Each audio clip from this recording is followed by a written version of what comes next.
रिमझिम के नकली पापा ने रास्ते में ही रिमझिम पर हमला कर दिया और उसे गाड़ी में बांधकर समीर से दूर ले गए। जब वह रिमझिम को लेकर महल से निकलने लगे, तभी समीर ने उन्हें रोक लिया और रिमझिम से पूछा कि आखिर वह उनके साथ महल छोड़कर कैसे जा सकती है। लेकिन नकली पिता ने कहा कि वह रिमझिम को अपने साथ ले जाएंगे और कुछ दिनों बाद वापस छोड़ देंगे। महल से बाहर निकलते ही उसने रिमझिम के दोनों हाथ बांध दिए और जबरदस्ती गाड़ी में बैठाकर जंगल की तरफ ले जाने लगा।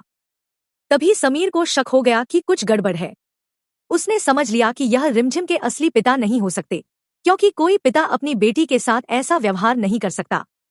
इसलिए समीर ने गाड़ी रुकवाने की कोशिश की और रिमझिम को बचाने के लिए पीछे पड़ गया। वह आदमी गाड़ी लेकर सीधा जंगल की ओर भागने लगा। यह देखकर समीर घबरा गया और तुरंत पुलिस को फोन करके बताया कि रिमझिम की जान खतरे में है। इसके बाद पुलिस और समीर उस गाड़ी का पीछा करने लगे। उधर नकली पिता रिमझिम को जंगल के एक सुनसान इलाके में ले गया, जहां कोई नहीं आता था।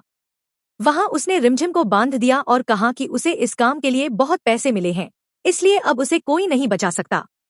यह सुनकर रिमझिम डर गई, लेकिन उसने हिम्मत नहीं हारी। रिमझिम ने समय निकालने के लिए उससे कहा कि वह जितने पैसे मांगेगा उससे ज्यादा पैसे दे देगी, बस उसे छोड़ दे और सच बता दे कि यह सब किसके कहने पर कर रहा है। तब उस आदमी ने बता दिया कि मोहिनी ने उसे पैसे दिए हैं। यह सुनकर रिमझिम के सामने मोहिनी की साजिश का सच आ गया। तभी पुलिस समीर के साथ वहां पहुंच गई। पुलिस ने आते ही उस आदमी को पकड़ लिया और रिमझिम को छुड़ा दिया। समीर ने रिमझिम को गले लगा लिया।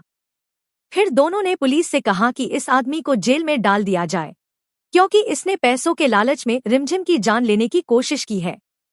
इसके बाद समीर रिमझिम को लेकर महल पहुंचा। रास्ते भर वह सोचता रहा कि वह आदमी महल में आया कैसे और किसके कहने पर आया। तभी रिमझिम ने सच बता दिया कि यह सब बुआ मां मोहिनी ने करवाया था। यह सुनकर समीर के पैरों तले जमीन खिसक गई और उसका गुस्सा 7वें आसमान पर पहुंच गया। समीर तुरंत मोहिनी के पास गया और गुस्से में पूछा कि आखिर उन्होंने ऐसा क्यों किया और क्यों वह हमेशा रिमझिम के खिलाफ साजिश करती रहती है। उसने कहा कि अगर उसकी शादी रिमझिम से हुई है तो उसमें रिमझिम की कोई गलती नहीं है। मोहिनी रोने लगी और खुद को बेगुनाह साबित करने की कोशिश करने लगी।